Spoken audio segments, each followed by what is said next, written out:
Hi everyone, this video is about, is God really listening to my prayer? We are praying because we are asking for something. Or may mga pangyayari tayong gustong maganap sa ating mga buhay. Pero ang tanong, nakikinig kaya talaga ang Diyos pag nananalangin tayo? Nakikinig kaya siya kahit ang dami nating kasalanan? Pwede pa rin ba akong humiling sa Kanya?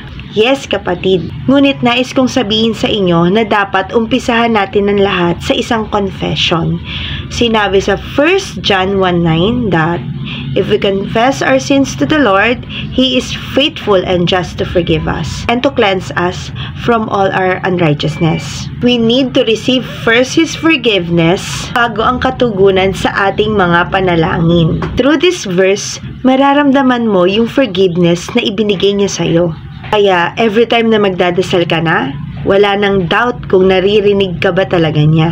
The prayer of a righteous person is very powerful and effective. Being righteous undergo in being forgiven. Kaya mga kapatid, halika, let us confess all our sins to the Lord and feel His forgiveness.